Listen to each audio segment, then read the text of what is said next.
Hey guys, twist ക്വിസിലേക്ക് എല്ലാവർക്കും സ്വാഗതം. സമയം നമ്മളെ ഒന്ന് ചതിച്ചാൽ എങ്ങനെയിരിക്കും? ആലോചിച്ച് നോക്കിയിട്ടുണ്ടോ? ഇന്ന് നമ്മൾ കാണാൻ പോകുന്നത് 2017 പുറത്തിറങ്ങിയ ടൈം ട്രാപ്പ് എന്നൊരു കിടിലൻ സയൻസ് ഫിക്ഷൻ മൂവിയാണ്. നമ്മൾ ഒട്ടും പ്രതീക്ഷിക്കാത്ത ട്വിസ്റ്റുകളും ഒരു വിചിത്രമായ ഗുഹയുടെ രഹസ്യവുമാണ് ഈ സിനിമയുടെ ഹൈലൈറ്റ്. അപ്പോൾ ഒട്ടും ലാഗ് അടിപ്പിക്കാതെ നമുക്ക് നേരെ സ്റ്റോറിയിലേക്ക് കടക്കാം.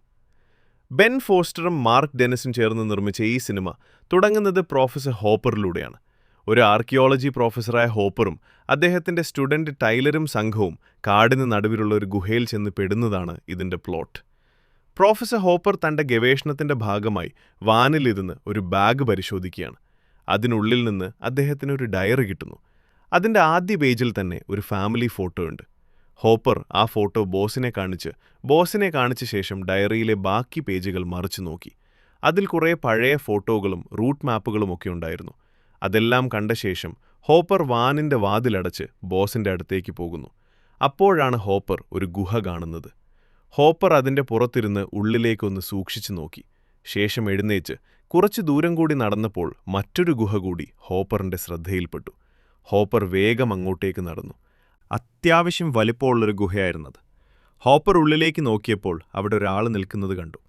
അതൊരു കൗബോയ് ആയിരുന്നു.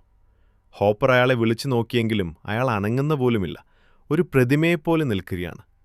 അയാളുടെ പാൻറിൽ ഒരു കയർ തൂക്കിയിട്ടിട്ടുണ്ട്. ഇത് കണ്ടതും ഹോപ്പർ പേടിച്ചുപോയി. ബോസേ, നമുക്കിവിടെ നിന്ന് വേഗം പോകണം എന്ന് പറഞ്ഞ് ഹോപ്പർ കാറുമെടുത്ത് അവിടെ നിന്നും തിരികെ പോകുന്ന വഴി ഹോപ്പർ തൻ്റെ സ്റ്റുഡൻ്റായ ജാക്കിയെ വിളിച്ചു. താൻ കാട്ടിൽ വെച്ച് ആ വാൻ കണ്ടെത്തിയ കാര്യവും ഹിപ്പികളെ അവിടെയൊന്നും കാണാനില്ലെന്നും അവളോട് പറഞ്ഞു. എന്നിട്ട് ഹോപ്പർ ഒരു കാര്യം കൂടി പറഞ്ഞു. നീ എൻ്റെ കൂടെ ആ മലയിലേക്ക് വരണം. പക്ഷെ ഒരു കാരണവശാലും ടൈലർ ഇതറിയരുത്. അവനെ കൂട്ടാതെ നമ്മൾ ഈ സാഹസത്തിന് പോകുകയാണെന്നറിഞ്ഞാൽ അവന് സങ്കടമാകും. ഫോൺ കട്ടായ ശേഷം ഹോപ്പർ നേരെ ജാക്കിയുടെ അടുത്തേക്ക് ചെന്നു.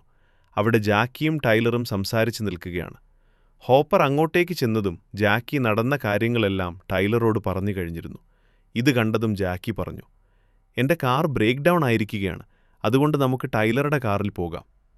ടൈലറും വരുന്നുണ്ടെന്നറിഞ്ഞപ്പോൾ ഹോപ്പർ പ്ലാൻ മാറ്റി. ഞാൻ തനിയെ പോയിക്കോളാം എന്ന് പറഞ്ഞു. അപ്പോൾ ടൈലർ ചോദിച്ചു, ബോസ്, അവിടെ തനിയെ എന്തു ചെയ്യും? ഞങ്ങളും വരുന്നു. അവസാനം ഹോപ്പർക്ക് സമ്മതിക്കേണ്ടി വന്നു. ഹോപ്പർ പിറ്റേന്ന് രാവിലെ തന്നെ പോവാമെന്ന് പറഞ്ഞ് വീട്ടിലേക്ക് കയറി. ടൈലർ ചോദിച്ചു, നിങ്ങൾക്കവരെ കണ്ടെത്താൻ പറ്റുമെന്ന് ഉറപ്പാണോ? അതിന് മറുപടിയായി, എനിക്കറിയില്ല, പക്ഷേ ഭാഗ്യമുണ്ടെങ്കിൽ അവരെ കണ്ടുപിടിക്കാമെന്ന് പറഞ്ഞ് ഹോപ്പർ അകത്തേക്ക് പോയി. പിറ്റേന്ന് രാവിലെ ഹോപ്പർ ആ ഗുഹയുടെ അടുത്തെത്തി. ഹോപ്പർ ഒരു വലിയ പാറയിൽ കയർ കെട്ടി ഗുഹയുടെ ഉള്ളിലേക്കിറങ്ങി. ആ കൗബോയ് ഇപ്പോഴും പഴയ അതേ നിൽപ്പ് തുടരുകയാണ്. ഹോപ്പർ പതുക്കെ ഗുഹയുടെ ഉള്ളിലേക്ക് നടന്നു. കുറച്ചു ദൂരം ചെന്നപ്പോൾ മുന്നിൽ എന്തോ ഒരു വലിയ തടസ്സം ഹോപ്പറിന് അനുഭവപ്പെട്ടു. ഒരു വിചിത്രമായ തടസ്സം. ഹോപ്പർ അവിടെ തൊട്ടുനോക്കി. അതൊരു വിചിത്രമായ പ്രതിഭാസമായിരുന്നു. തൊട്ടപ്പോൾ നനവുള്ള ചെളി പോലെ എന്തോ ഒന്ന്. ഹോപ്പർ അതിനുള്ളിലേക്ക് കടന്നു. ഹോപ്പർ പിന്നെ തിരിച്ചു വന്നില്ല. 1970കളിൽ കാണാതായ ഹിപ്പികളെ തിരഞ്ഞാണ് ഹോപ്പർ അവിടെ എത്തിയത്. യൗവനം നിലനിർത്തുന്ന വിദ്യ തേടിപ്പോയ ആ ഹിപ്പികൾ പിന്നെ തിരിച്ചു വന്നിട്ടില്ല. 2 ദിവസം കഴിഞ്ഞിട്ടും ഹോപ്പർ തിരികെ വന്നില്ല. അതുകൊണ്ട് ടൈലറും ജാക്കിയും അയാളെ അന്വേഷിക്കാൻ തീരുമാനിച്ചു. അവർക്കൊപ്പം അവരുടെ സുഹൃത്തായ കാര, തൻ്റെ സഹോദരി വീവ്സിനെയും വീവ്സിൻ്റെ സുഹൃത്തായ ഫേബിയെയും ഉണ്ടായിരുന്നു. യൗവനം നിലനിർത്തുന്ന ആ മാന്ത്രിക വെള്ളത്തെക്കുറിച്ച് കേട്ടപ്പോൾ ടൈലർ ഒന്ന് അമ്പരന്നു. ശരിക്കും ഇങ്ങനെയൊന്നുമുണ്ടോ എന്നവൻ അത്ഭുതത്തോട് ചോദിച്ചു. ചിലപ്പോൾ കണ്ടെന്നു വരാം എന്ന് ജാക്കി പറഞ്ഞു. അവിടെ എത്തിയപ്പോൾ ടൈലർ ഒരു ഫോട്ടോ കണ്ടു. അത് ടൈലർ ജാക്കിയെ കാണിച്ചു. ആ ഫോട്ടോയിൽ ഹോപ്പർ എന്ന് എഴുതിയിട്ടുണ്ടായിരുന്നു. ജാക്കി ആ ഫോട്ടോ നോക്കിയിട്ട് ചോദിച്ചു, എന്തുകൊണ്ടാണ് ഹോപ്പർ നമ്മളോടിത് പറയാതിരുന്നത്? അവിടെ എന്താണ് സംഭവിച്ചതെന്ന് അവൻ ചോദിച്ചു. ഹോപ്പർ ഹിപ്പികളെ തിരഞ്ഞല്ല ഇവിടെ വന്നതെന്ന് അവർക്ക് മനസ്സിലായി. തുടർന്ന് അവർ കുറേ ഫോട്ടോകൾ എടുത്തു. അവിടെ അവരൊരു കയർ കണ്ടു. ജാക്കി ആ കയർ പിന്തുടർന്ന് മുന്നോട്ടു പോയി. മറ്റുള്ളവർ അവളുടെ പിന്നാലെയും. അവരാ വിചിത്രമായ ഗുഹയുടെ മുന്നിലെത്തി. എല്ലാവരും ഉള്ളിലേക്ക് കയറി അവിടെ പരിശോധന തുടങ്ങി. ആ സമയത്ത് ഫെർബി പുറത്ത് പേടിച്ചു നിൽക്കുകയാണ്. ജാക്കി ഗുഹയുടെ ഉള്ളിലേക്ക് പോയി. ടൈലർ ചോദിച്ചു, ഇതെങ്ങോട്ടാണ് പോകുന്നത്? ഈ ഗുഹ ഇതുവരെ അവസാനിച്ചിട്ടില്ലല്ലോ. ഇതൊരു മലനിരയിലേക്കാണ് പോകുന്നത്, നമുക്ക് നോക്കാം. അവൾ ഉള്ളിലേക്ക് ചെന്നു. കുറച്ചു ദൂരം ചെന്നപ്പോൾ കയർ അവിടെ നിന്നു. അപ്പോൾ ആരോ താഴേക്കിറങ്ങാൻ നോക്കി. കയർ മുകളിലേക്ക് വലിച്ചിട്ടില്ല എന്നവർക്ക് തോന്നി. കുറച്ചു ദൂരം ചെന്നപ്പോൾ അവർക്കൊരു പഴയ കയർ കിട്ടി. ജാക്കി വിളിച്ചു ചോദിച്ചു, "നിങ്ങളിത് വലിച്ചു നോക്കിയോ?" ടൈലർ ആ കയർ വലിക്കാൻ തുടങ്ങി. ആ ഗുഹയ്ക്കുള്ളിൽ വല്ലാത്തൊരു നിശബ്ദതയായിരുന്നു. "ഇത് ഹോപ്പറിന്റെ കയറായിരിക്കുമോ?" എന്ന് ജാക്കി ചോദിച്ചു. പക്ഷെ ടൈലർ പറഞ്ഞു, "അതിന് സാധ്യതയില്ല, കാരണം ഇത് വളരെ പഴയതാണ്." അവിടെ എത്ര ആഴമുണ്ടാകുമെന്ന് ടൈലർ ചോദിച്ചപ്പോൾ അത് പറയാൻ പറ്റില്ലെന്നും താഴെ നല്ല ആഴമുണ്ടെന്നും ജാക്കി മറുപടി നൽകി. അപ്പോൾ ഫെർബി ചോദിച്ചു, "നമ്മുടെ കയ്യിൽ കയറുകളുണ്ടല്ലോ?" ജാക്കി ഉണ്ടെന്ന് പറഞ്ഞ് അവർ തിരികെ വാനിലേക്ക് പോയി തങ്ങളുടെ കയറുകളും ക്യാമറകളും മറ്റ് സുരക്ഷാ ഉപകരണങ്ങളും എടുത്ത് ഗുഹയിലേക്ക് മടങ്ങി. പേടി കാരണം ഫെർബി അവർക്കൊപ്പം പോയില്ല. പോകുന്നതിന് മുൻപ് അവർ ഫെർബിക്ക് ഒരു വയർലെസ് സെറ്റ് നൽകി. ഇത് വെറും 20 അടി പരിധിക്കുള്ളിൽ മാത്രമേ പ്രവർത്തിക്കൂ. ടൈലറും സംഘവും ഓരോരുത്തരായി കയറിൽ തൂങ്ങി താഴേക്കിറങ്ങാൻ തുടങ്ങി. ഫെർബി മാത്രം വയർലെസ്സുമായി പുറത്തിരുന്നു. താഴോട്ടു പോകുന്തോറും ഹോപ്പർ കണ്ടതുപോലെയുള്ള വിചിത്രമായൊരനുഭവം അവർക്കുമുണ്ടായി. ഉള്ളിൽ നനവുള്ള ഒരു പാലി പോലെയുണ്ട്. ടൈലർ അവിടെ തൊട്ടു നോക്കി. അവനും അതനുഭവപ്പെട്ടു. അവൻ വീണ്ടും താഴേക്കിറങ്ങി. ഈ സമയം ഹോപ്പർ ആ ഗുഹയ്ക്കുള്ളിൽ നടക്കുകയാണ്. ഹോപ്പർ ആ കൗബോയ് വളരെ പതുക്കെ മുന്നോട്ട് നടക്കുന്നത് കണ്ടു. ഹോപ്പർ അയാളുടെ പിന്നാലെ പോയി. വായുസഞ്ചാരമുള്ള ഭാഗത്തെത്തിയപ്പോൾ അയാൾ വേഗത്തിൽ നടക്കാൻ തുടങ്ങി. ഹോപ്പർ അത്ഭുതപ്പെട്ടു. ഹോപ്പർ ടോർച്ചുമായി അവിടെ നിന്നു. പെട്ടെന്ന് ഒരു ബെല്ലടിക്കുന്ന ശബ്ദം കേട്ടു. ഗുഹയ്ക്കുള്ളിലെത്തിയപ്പോൾ ആ കൗബോയ് ഓടുന്നത് ഹോപ്പർ കണ്ടു. പേടിച്ചുപോയ ഹോപ്പർ വേഗം പുറത്തേക്കിറങ്ങി. പക്ഷെ ഇപ്പോൾ രാത്രിയാണ്. ഹോപ്പർക്കൊന്നും മനസ്സിലായില്ല. സമയം നോക്കി അദ്ദേഹം ബോസിനെ വിളിച്ചെങ്കിലും അവിടെ ആരെയും കണ്ടില്ല. ഹോപ്പർ ഓടി കാറിനടുത്തെത്തി. വല്ലാത്തൊരു മാറ്റം ഹോപ്പറിന് തോന്നി. കാറ് സ്റ്റാർട്ട് ചെയ്യാൻ നോക്കിയെങ്കിലും നടന്നില്ല. കാറിനുള്ളിൽ നിറയെ പൊടിയായിരുന്നു. ഹോപ്പർ പുറത്തിറങ്ങി പരിശോധിച്ചപ്പോൾ അവിടെ മറ്റൊരു കാറ് കണ്ടു. അത് ടൈലറുടെയും കൂട്ടരുടെയും കാറായിരുന്നു. ജാക്കിയുടെ ബാഗ് അതിനുള്ളിൽ കണ്ടതും ഹോപ്പർ ജാക്കിയെ വിളിച്ചു. ഹോപ്പർ ജാക്കിയെയും ടൈലറെയും ഉറക്കെ വിളിച്ചെങ്കിലും ആരും മറുപടി നൽകുന്നില്ല. ഹോപ്പർ പതുക്കെ ഗുഹയ്ക്കുള്ളിലേക്ക് നടന്നു. "നിങ്ങളെവിടെയാണ്? എനിക്ക് നിങ്ങളോടൊരു കാര്യം പറയാനുണ്ട്" എന്ന് ഹോപ്പർ വിളിച്ചു പറഞ്ഞു. കയ്യിലുള്ള ഫ്ലൂറസെന്റ് ലൈറ്റുകളുമായി ഹോപ്പർ ഗുഹയ്ക്കുള്ളിലൂടെ മുന്നോട്ട് നീങ്ങി. ഉള്ളിലേക്ക് കടന്നപ്പോൾ ആ ലൈറ്റിൽ നിന്നുള്ള പ്രകാശം വളരെ പതുക്കെയാണ് മുന്നോട്ട് നീങ്ങുന്നത് എന്ന് ഹോപ്പർ ശ്രദ്ധിച്ചു. ഹോപ്പർ അതിൻ്റെ പിന്നാലെ പോയി. കുറച്ചു കഴിഞ്ഞപ്പോൾ ആ പ്രകാശം താഴേക്ക് വീണു. ഹോപ്പർ അവിടെ ഇരുന്ന് ആ വെളിച്ചത്തെ തന്നെ നോക്കി നിന്നു. ആ സമയത്ത് ഗുഹയ്ക്ക് പുറത്ത് വലിയ രീതിയിൽ വെളിച്ചമടിക്കുന്നുണ്ടായിരുന്നു. മുൻപ് കണ്ട അതേ പ്രതിഫലനം ഹോപ്പർ വീണ്ടും കണ്ടു. എന്നാൽ അവിടെ ആരെയും കാണാനില്ല. ഒന്നും മനസ്സിലാകാതെ ഹോപ്പർ മുന്നോട്ട് തന്നെ നടന്നു. ഗുഹയുടെ മുന്നിൽ വല്ലാത്തൊരു വെളിച്ചം മിന്നിമറയുന്നുണ്ടായിരുന്നു. ഈ സമയം വീവ്സ് തൻ്റെ ക്യാമറയിൽ ഇതെല്ലാം ഷൂട്ട് ചെയ്യാൻ തുടങ്ങി. കുറേ നേരം കഴിഞ്ഞ് ടൈലറും കാരയും അങ്ങോട്ടേക്ക് ഇറങ്ങി വന്നു. "ഞാൻ എത്ര തവണ നിന്നെ വിളിച്ചു, നീ എന്താണ് ഫോൺ എടുക്കാത്തത്?" എന്ന് കാര വീവ്സിനോട് ദേഷ്യപ്പെട്ടു. പക്ഷേ താനൊന്നും കേട്ടില്ലെന്നായിരുന്നു വീവ്സിൻ്റെ മറുപടി. ജാക്കിയും ഒന്നും കേട്ട് കാണില്ല എന്ന് അവർ പറഞ്ഞു. "നിന്റെ ചെവിക്ക് എന്തെങ്കിലും കുഴപ്പമുണ്ടോ? ഞാൻ 10 മിനിറ്റോളമായി നിന്നെ വിളിക്കുന്നു" എന്ന് കാര വീണ്ടും പറഞ്ഞറിഞ്ഞു. "നീ എന്തോ ചെയ്തിട്ടുണ്ട്" എന്ന് പറഞ്ഞ് വീവ്സ് വീണ്ടും ഷൂട്ട് ചെയ്യാൻ തുടങ്ങി. ആ സമയത്താണ് "നമുക്കകത്ത് കയറിയൊന്ന് പരിശോധിച്ചാലോ" എന്ന് ജാക്കി ചോദിക്കുന്നത്. അങ്ങനെ ജാക്കിയും വീവ്സും കൂടെ ആ വലിയ ഗുഹയ്ക്കുള്ളിലേക്ക് കയറി.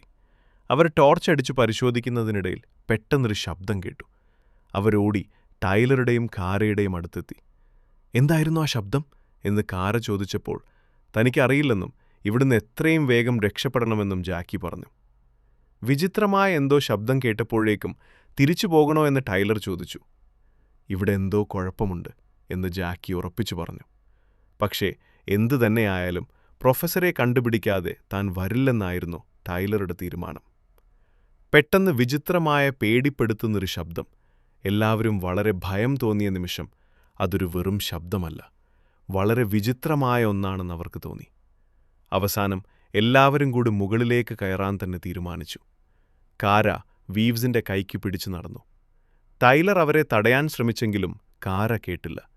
ജാക്കിയും അവരുടെ അടുത്തേക്ക് ഓടിയെത്തി. "എനിക്ക് പറ്റുന്നത്ര വേഗത്തിൽ ഞാൻ മുകളിലേക്ക് കയറാം. എന്നെക്കൊണ്ടതിന് സാധിക്കും. ഞാൻ ആദ്യം കയറിയിട്ട് ഫെർബിയോടൊപ്പം നിങ്ങളെയും വലിച്ചു കയറ്റാം" എന്ന് ജാക്കി പറഞ്ഞു. ടൈലർ അത് സമ്മതിച്ചു. അങ്ങനെ ജാക്കി ഗുഹയുടെ മുകളിലേക്ക് കയറാൻ തുടങ്ങി. എന്നാൽ കുറച്ച് മുകളിലെത്തിയപ്പോൾ കയർ പൊട്ടി ജാക്കി താഴേക്ക് വീഴുകയും ചെയ്തു. അവളെ പിടിക്കാൻ ടൈലറും കാരയും ഒരുപാട് കഷ്ടപ്പെട്ടു. അപ്പോഴാണ് ടൈലർ ആ കയർ ശ്രദ്ധിക്കുന്നത്. ഫെർബി, കയർ മുറിച്ചു കളഞ്ഞു എന്ന് ടൈലർ വിളിച്ചു പറഞ്ഞു. അവൻ മുകളിലേക്ക് നോക്കി രണ്ടാമത്തെ കയർ വലിച്ചു നോക്കിയെങ്കിലും അതും പൊട്ടി താഴെ വീണു. ഇത് കണ്ടതും ടൈലർക്ക് ദേഷ്യം വന്നു. ഫെർബി, നീ ഇതെന്താണ് കാണിക്കുന്നത് എന്നവൻ ഉറക്കെ വിളിച്ചു ചോദിച്ചു. പക്ഷേ വീവ്സ് അത് വിശ്വസിച്ചില്ല. ഫെർബി ഒരിക്കലും അങ്ങനെ ചെയ്യില്ലെന്നവൾ പറഞ്ഞു. കാര ടൈലറുടെ കയ്യിൽ നിന്നും കയർ വാങ്ങിയിട്ട്, ഫെർബി, കളി നിർത്തൂ, ആ കയർ ഇങ്ങോട്ടിടൂ എന്ന് വിളിച്ചു പറഞ്ഞു. ജാക്കി വീണപ്പോൾ ആ കയർ മുറിഞ്ഞു പോയിരുന്നു. എന്ത് ചെയ്യണമെന്നറിയാതെ വീവ്സ് അവിടെ നിൽക്കുകയാണ്. ഫെർബി എന്തിനാണ് ഇങ്ങനെ ചെയ്യുന്നതെന്ന് അവൾക്ക് മനസ്സിലായില്ല. അവനെ കുട്ടിക്കാലം മുതൽക്കേ തനിക്ക് അറിയാവുന്നതാണെന്നും അവനിങ്ങനെ ചെയ്യില്ലെന്നും വീവ്സ് ആവർത്തിച്ചു പറഞ്ഞു. ടൈലറുടെ കൈയും ജാക്കിയുടെ കാലും നല്ല രീതിയിൽ മുറിഞ്ഞിട്ടുണ്ടായിരുന്നു. ജാക്കി തൻ്റെ കാലിലെ മുറിവ് ഒരു തുണി ഉപയോഗിച്ച് കെട്ടി. എങ്ങനെയെങ്കിലും ഇവിടുന്ന് രക്ഷപ്പെട്ടേ മതിയാകൂ എന്ന് കാര പറഞ്ഞു. ഫെർബിയെ കൊണ്ട് മറ്റൊരു കയർ താഴേക്കിടുവിക്കാം, അതല്ലാതെ വേറെ വഴിയില്ല എന്ന് ടൈലർ പറഞ്ഞു. പക്ഷേ ആ കയർ വഴി നിനക്ക് മുകളിലേക്ക് കയറാൻ പറ്റുമോ എന്ന് കാര ചോദിച്ചു. വേറെ എന്ത് ചെയ്യാനാണ് എന്നായിരുന്നു ജാക്കിയുടെ മറുപടി. നീ തനിയെ തന്നെ കയറേണ്ടി വരും, ഇല്ലെങ്കിൽ ഒന്നും നടക്കില്ല എന്ന് ടൈലറും പറഞ്ഞു. പക്ഷേ ഇത് 90 അടി ഉയരമുണ്ട്, വീണാൽ മരണം ഉറപ്പാണ് എന്ന് ടൈലർ അവരെ ഓർമ്മിപ്പിച്ചു. ആ സമയത്ത് വീണ്ടും എന്തോ ശബ്ദം കേട്ടു. എല്ലാവരും ഭയന്നുപോയി. ടൈലർ വേഗം വയർലെസ് എടുത്ത്, ഫെർബി, കളി നിർത്ത്, ഞങ്ങൾ ആപത്തിലാണ്, വേഗം കയർ താഴേക്കിട് എന്ന് പറഞ്ഞു. അപ്പോഴാണ് അവർ ആ ഗുഹയുടെ ഉള്ളിൽ നിന്നും ശബ്ദം കേൾക്കുന്നത്. അവിടെ ആരോ നിൽക്കുന്നുണ്ടെന്ന് കാര പറഞ്ഞു. ലൈറ്റുകൾ മിന്നിമറയുന്നത് അവർ കണ്ടു. നമ്മളിനി എന്താണ് ചെയ്യുക എന്നവർ പരസ്പരം ചോദിച്ചു. അതാരാണെന്ന് ഞാൻ പോയി നോക്കാം എന്ന് ടൈലർ പറഞ്ഞു. അവൻ ഒറ്റയ്ക്ക് പോകണ്ടെന്നും താനും വരാമെന്നും കാര പറഞ്ഞു. വീവ്സിനോട് ജാക്കിയുടെ കൂടെ നിൽക്കാൻ കാര പറഞ്ഞു. പക്ഷെ വീവ്സ് അത് സമ്മതിച്ചില്ല. അവളും കൂടെ വരുമെന്ന് പറഞ്ഞു. അങ്ങനെ അവർ 3 പേരും കൂടി ശബ്ദം കേട്ട ഭാഗത്തേക്ക് പോയി. ജാക്കി അവിടെ ഒറ്റയ്ക്കിരിക്കുകയാണ്. അവിടെ ഫ്ലൂറസെന്റ് ലൈറ്റുകൾ തെളിച്ചിട്ടുണ്ടായിരുന്നു. ഇതെല്ലാം വീവ്സ് തൻ്റെ ക്യാമറയിൽ പകർത്തി. ജാക്കി തൻ്റെ മൊബൈലിലൂടെ ആ ദൃശ്യങ്ങളെല്ലാം കാണുന്നുണ്ട്. ഞാൻ എൻ്റെ അച്ഛനോടൊപ്പം ഡിസ്കവറി ചാനലിൽ ഇതുപോലെ കുറേ വിചിത്രമായ കാര്യങ്ങൾ കണ്ടിട്ടുണ്ട് എന്നവൾ പറഞ്ഞു. അവരൽപ്പം കൂടി മുന്നോട്ട് ചെന്നപ്പോൾ ആ ലൈറ്റുകൾ മിന്നിമറയുന്നത് കണ്ടു. മുന്നിൽ വെളിച്ചമുണ്ടെന്ന് ടൈലർ പറഞ്ഞു. ആ സമയത്ത് ക്യാമറയും ജാക്കിയുടെ മൊബൈലും തമ്മിലുള്ള ബന്ധം കട്ടായി. അവൾ പരിഭ്രാന്തിയോടെ ഫോൺ താഴെ വെച്ച് അവരെ വിളിച്ചു. പക്ഷെ ആരും കേൾക്കുന്നില്ല. ടൈലർ ആ വെളിച്ചം മിന്നുന്ന ഭാഗത്തേക്ക് നടന്നു. അവർ മുകളിലേക്ക് നോക്കിയപ്പോൾ കണ്ട കാഴ്ച വിചിത്രമായിരുന്നു. വെളിച്ചം അവിടെ ഇരുന്ന് മിന്നിമറയുകയാണ്. ഇതെന്താണിങ്ങനെ സംഭവിക്കുന്നത് എന്നവർ ആശ്ചര്യപ്പെട്ടു. ടൈലർ പറഞ്ഞു, എനിക്കറിയില്ല, ഇതുപോലൊന്നും ഞാൻ മുൻപ് കണ്ടിട്ടേയില്ല. കാര മുകളിലേക്ക് നോക്കിയിട്ട് പറഞ്ഞു, ആ ടണൽ കൂടുതൽ നീളം വയ്ക്കുന്നതുപോലെ തോന്നുന്നു. വീവ്സ് ഇതെല്ലാം ക്യാമറയിൽ പകർത്തുന്നുണ്ടായിരുന്നു. കാര വേഗത്തിൽ മുകളിലേക്ക് കയറാൻ നോക്കിയപ്പോൾ അവിടെ ഒരു ഏണി കണ്ടു. അവൾ താഴേക്ക് നോക്കിയപ്പോൾ കണ്ട കാഴ്ചയിൽ അവൾ ഭയന്ന് വിളിച്ചുകൂവി. ടൈലർ കാരയോട് എന്താണ് സംഭവിച്ചതെന്ന് ചോദിച്ചപ്പോൾ വീവ്സിനെ അവിടുന്ന് മാറ്റാനാണ് അവൾ പറഞ്ഞത്. കാര്യം എന്താണെന്ന് പറയാൻ ടൈലർ ആവശ്യപ്പെട്ടപ്പോൾ അവൾ ദേഷ്യപ്പെട്ടു. ടൈലറും വീവ്സും അവിടെ നിന്ന് മാറിയപ്പോൾ കാര താഴേക്കിറങ്ങി വന്നു. അവർ മുന്നോട്ട് നടന്നപ്പോൾ കണ്ടത് വളരെ മോശമായ അവസ്ഥയിലിരിക്കുന്ന ജാക്കിയെയാണ്. നീ എന്തിനാണ് ഇങ്ങോട്ട് വന്നത് എന്ന് ടൈലർ ചോദിച്ചപ്പോൾ അവിടെ ഒറ്റയ്ക്കിരിക്കാൻ പേടിയായിട്ടാണ് വന്നതെന്ന് ജാക്കി പറഞ്ഞു. ജാക്കിയെയും കൂട്ടി ടൈലർ കാരയുടെ അടുത്തേക്ക് ചെന്നു. കാര ഒരു പാറയിലിരുന്ന് കരയുകയായിരുന്നു. വീവ്സിനോട് അവിടെ നിന്ന് മാറിയിരിക്കാൻ അവൾ ദേഷ്യപ്പെട്ടു. ടൈലർ കാരയെ സമാധാനിപ്പിക്കാൻ ശ്രമിച്ചെങ്കിലും അവൾ നിർത്താതെ കരയുകയായിരുന്നു. അവിടെ എന്താണ് കാര കണ്ടതെന്ന് നോക്കാൻ ടൈലർ ആ പാറയുടെ മറുവശത്തേക്ക് പോയി. അവിടെ കണ്ട കാഴ്ചയിൽ ടൈലർ ഞെട്ടിപ്പോയി. എന്താണ് നടക്കുന്നതെന്ന് മനസ്സിലാവാതെ നിൽക്കുന്ന ജാക്കി സസ്പെൻസ് ഒഴിവാക്കി കാര്യം പറയാൻ അവരോട് ആവശ്യപ്പെട്ടു. പക്ഷെ അവർ മറുപടിയൊന്നും നൽകിയില്ല. ഇത് കണ്ട വീവ്സ് തൻ്റെ സെൽഫി സ്റ്റിക്കിൽ ക്യാമറ ഘടിപ്പിച്ച് ആ പാറയുടെ മറുവശത്തേക്ക് നീട്ടിപ്പിടിച്ചു. ജാക്കി തൻ്റെ മൊബൈലിലൂടെ ആ ദൃശ്യം കണ്ടു. അവൾ ഭയന്നുപോയി. അത് ഫെർബിയല്ലേ? അവൻ എന്തു പറ്റി എന്ന് അവൾ അലറി വിളിച്ചു. വീവ്സ് ജാക്കിയെ കെട്ടിപ്പിടിച്ച് കരയാൻ തുടങ്ങി. ഫെർബിയുടെ കഴുത്തൊടിഞ്ഞിരുന്നു. ഒരു കയറിൻ്റെ കഷ്ണം എടുത്തു നോക്കിയ ടൈലർ പറഞ്ഞു, ഫെർബി മുകളിൽ നിന്നിറങ്ങാൻ നോക്കിയപ്പോൾ ആരോ ആ കയർ മുറിച്ചു മാറ്റിയതാണ്. ആരാണ് നമ്മളോട് ഇങ്ങനെ ചെയ്യുന്നത് എന്ന് കാര ചോദിച്ചു. ഗുഹയുടെ അടുത്തേക്ക് വരാൻ പോലും പേടിയായിരുന്ന ഫെർബി എന്തിനാണ് ഇതുവഴി താഴേക്കിറങ്ങാൻ ശ്രമിച്ചത് എന്നതായിരുന്നു അവരുടെ സംശയം. ടൈലർ ഫെർബിയുടെ ബാഗ് പരിശോധിച്ചപ്പോൾ അതിനുള്ളിലൊരു ക്യാമറ കണ്ടു. ആ ക്യാമറ ഓണായിരുന്നു. അവരെല്ലാവരും കൂടി അതിലെ ദൃശ്യങ്ങൾ പരിശോധിച്ചു. അവർ ഗുഹയിൽ കയറി അരമണിക്കൂർ കഴിഞ്ഞപ്പോൾ ഫെർബി കാറിലിരുന്ന് ക്യാമറയോട് സംസാരിക്കുന്നത് അതിൽ കാണാം. നിങ്ങൾ പോയിട്ട് 1 മണിക്കൂർ കഴിഞ്ഞു, വയർലെസ്സിൽ നിങ്ങളെ കിട്ടുന്നില്ല എന്ന് ഫെർബി പറയുന്നുണ്ട്. അവൻ ഗുഹയുടെ അടുത്തുപോയി അവരെ വിളിച്ചെങ്കിലും മറുപടി ലഭിച്ചില്ല. അവൻ വീണ്ടും ക്യാമറയിൽ നോക്കി പറഞ്ഞു, എനിക്ക് നല്ല പേടിയുണ്ട്. ഹോപ്പർ ഉപയോഗിച്ച അതേ രീതിയിൽ ഗുഹയിലിറങ്ങാൻ ഫെർബി തീരുമാനിച്ചു. ഇതിനിടയിൽ ഹോപ്പറിന്റെ കാറിൽ നിന്ന് അദ്ദേഹത്തിന്റെ അച്ഛന്റെ ഡയറി ഫെർബിക്ക് കിട്ടിയിരുന്നു. അതിൽ 60കളിലെ ചില കാര്യങ്ങളെക്കുറിച്ച് പറയുന്നുണ്ട്. യൗവനം നിലനിർത്താൻ സഹായിക്കുന്ന ഒരു മാന്ത്രിക വെള്ളത്തെക്കുറിച്ചും സ്പാനിഷ് സൈനികരെക്കുറിച്ചുമൊക്കെ അതിലെഴുതിയിട്ടുണ്ടായിരുന്നു.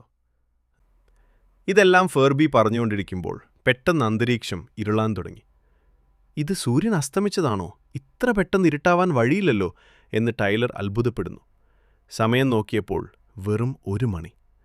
ക്യാമറയിലെ ഫിൽറ്റർ കാരണമായിരിക്കും ഇങ്ങനെ തോന്നുന്നത് എന്ന് ടൈലർ പറഞ്ഞു. ഫെർബി വീണ്ടും സംസാരിക്കാൻ തുടങ്ങി. നിങ്ങൾ ഇതുവരെ തിരിച്ചു വന്നില്ല. നിങ്ങൾ അവിടെ ഉറങ്ങുകയാണോ? ഇത് കേട്ട ജാക്കി കരഞ്ഞുകൊണ്ട് പറഞ്ഞു, ഞാൻ ഉറങ്ങിയിട്ടില്ല, എനിക്ക് ഉറപ്പാണ്. ടൈലർ അവളെ സമാധാനിപ്പിച്ചു. നമുക്കിനി ഇവിടെ ഒന്നും ചെയ്യാൻ പറ്റില്ല, മുകളിലേക്ക് പോയേ പറ്റൂ എന്ന് ജാക്കി പറഞ്ഞു. അവസാനം ആ വലിയ തീരുമാനം അവരെടുത്തു. എങ്ങനെയെങ്കിലും ഈ കെണിയിൽ നിന്ന് പുറത്തു കടന്നേ പറ്റൂ.